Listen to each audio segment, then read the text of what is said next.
Hello, আসসালামু আলাইকুম। ওয়ালাইকুম সালাম। বলছো? জি। আমি কাজল মামা। আপনি মামা নন, এভাবে মামা কেন বলছেন? আপনি মামা কেন কেন মামা? মামনি মামা হইলে কাজটা করতে পারতেন না। কেন মামনি? তুমি কি করেছি বলো তো মামনি? তোমাকে আমি আপনি কিছু করেননি বলতে চাইছেন? মা শোনো, তুমি তোমার আমি যেটা বলেছি তোমাকে আমি মা বলিনি।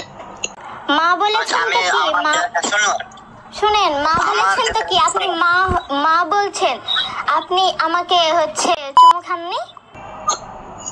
আমি ওটা বলছি যে তোমাকে বলতে দাও যে আমি আমার মায়ের সাথে যেদিন রেজাল্ট হলো এই কি বলে মেডিকেলে, হ্যাঁ আপনি তুমি কিভাবে নিয়েছো বিষয়টাকে? আমি তোমাকে বলছি কিভাবে নিব? বুকে হাত দেওয়ার বিষয়টাকে আমি কিভাবে নিব আপনি এটা বলেন। আমার বাবা দিলেও তো আমি এভাবেই নিতাম বিষয়টাকে। তুমি এটা বেশি বলছো। তোমার স্বামী করেছে যেটা বলছি, তোমাকে আদর করে আমি মা বলে তোমাকে দায়িত্ব দিলাম যে তোমার আব্বা আম্মার যেটা সমস্যা তুমি পারবে ওই করতে। তুমি এটা দিলেও তুমি বললে যে কথা বোঝানোর জন্য, আপনার কথা বোঝানোর জন্য কি সাইডের সোফাটাতে বসে বলা যাইতো না? আপনি আমাকে আপনার পাশে ওভাবে বসিয়ে যা করেছেন ওটা আমি বলবো যে ওটা নর্মাল কিছু। তোমাকে যেটা আমি বলেছি যে হ্যাঁ মামনি তুমি তোমাকে যেটা করেছি আমি মা বলে করেছি। এর আগেও তো তোমার আমি হয়েছে যে যখন বলেছি রাস্তাতে দেখতে পেলে হয়তো তোমার নাক চিপে ধরেছি। কি খবর মামনি? বলিনি তোমাকে আমি? নাক চিপে ধরেছেন আর বুক চিপে ধরা কি একই? নাক আর বুক কি একই জায়গা? আপনি কি আপনার মেয়ের সাথে কাজটা করতে পারতেন? আপনারও তো দুইটা মেয়ে আছে। আমাকে বলতে দাও। আমি মায়ের সাথে যেদিন রেজাল্ট মেডিকেলের আমি ওকে মনে হয় 20 বার চুমা দিয়েছি যে কপালে। কপালে আর গালে, ঠোঁটের আশেপাশে এভাবে চুমু খাওয়া কি মানায়?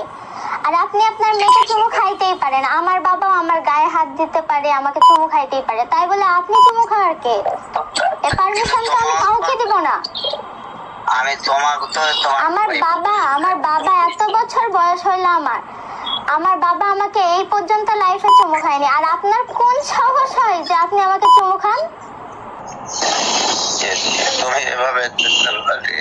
যেভাবে আমি তো আচ্ছা, আপনি এটা বলেন, আপনি ওই টাইমে আসলেন কেন? আপনি তো জানতেন যে ওই টাইমে বাসায় কেউ থাকে না। হ্যাঁ, ওটা তো যেটা বললি তো বলতে দাও যে আমি তোমার বললাম না তোমার আমি কি করতে গেছি বলো? আপনি আমাকে নিচে ডাকতেন। তোমাকে প্রোগ্রেসিভ রিপোর্টটা আমি দেখলাম না। আমি যে নামারের প্রোগ্রেসিভ রিপোর্ট ওইটা তো আপনার বাহানা। আমি কি বুঝছি না? আমি তো তখন বুঝিনি। আমি না হয় তখন বুঝতে পারিনি যে আপনি এই কাজ করার জন্য এসেছেন, না হলে তো আপনাকে আমি বাসায় ঢুকতেই দিতাম না। আমি তোমার ওই যে নামারের প্রোগ্রেসিভ রিপোর্টটা দেখলাম যে দুটাতেও আর এ প্লাস হয়নি। তো ওই খারাপ ওখানে যে নাজমুল হকের আরো বন্ধুরা এরা বললো যে নাজমুল হকের যে প্রাইভেট না আমার ব্যাগে জানেন আমি কয়েকদিন ধরে আমার ব্যাগে প্রোগ্রেসিভ রিপোর্টটা থাকে। আর আমি এই যে সবসময় ব্যাগে করে ইম্পর্টেন্ট জিনিসগুলো নিয়ে বেড়াই। আর আপনি আমাকে এভাবে বাসায় এসে প্রোগ্রেসিভ রিপোর্ট আপনার দেখার যদি ইচ্ছা থাকতো আপনি আমাকে নিচে বলতেন যে প্রোগ্রেসিভ রিপোর্টটা নিয়ে তুমি একটু নিচে নামো, আমার তোমার সাথে কিছু জরুরি কথা আছে। তা না বলে আপনি ঠিক যেই টাইমে এসেছেন সেই টাইমে বাসায় কেউ থাকে না। আপনি স্পষ্ট জানতেন।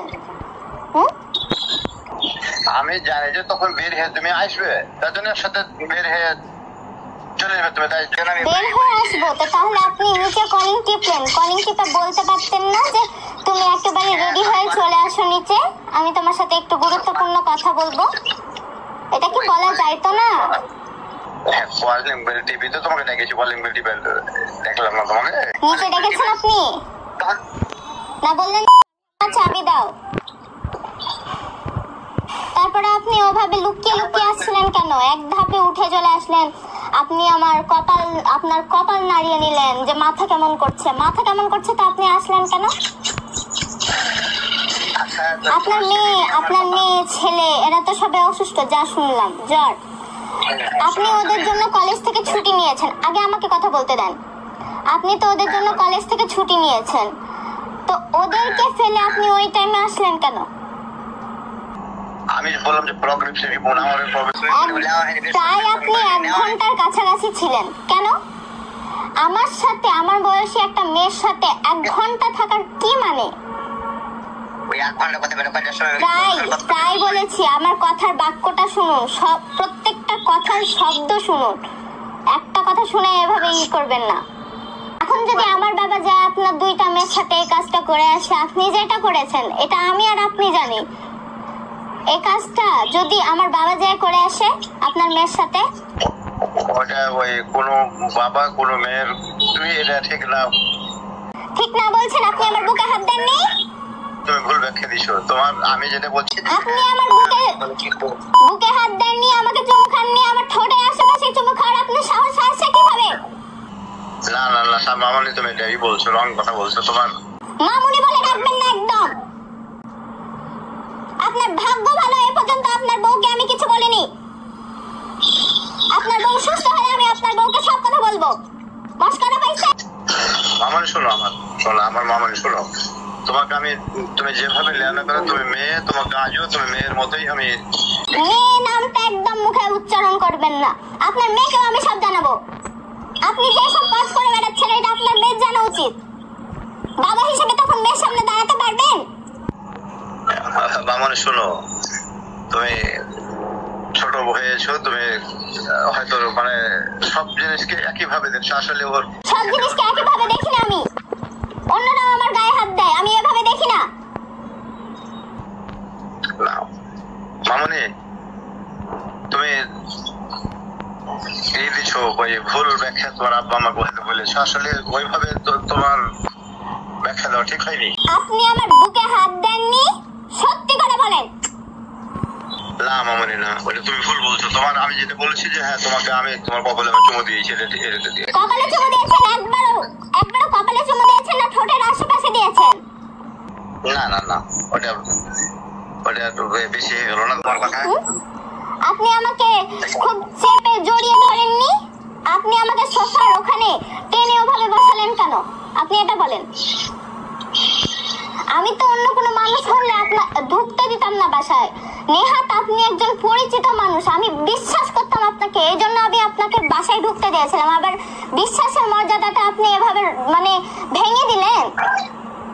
আপনার বউ অসুস্থ, আপনার বউকে এখনই কিছু বলছি না, যখনই আমি শুনবো যা ঠিক হয়েছে বা কিছু বা বেশি ধৈর্যের পরীক্ষা নিতে আসলে আমি আপনার বউকে জানাবো।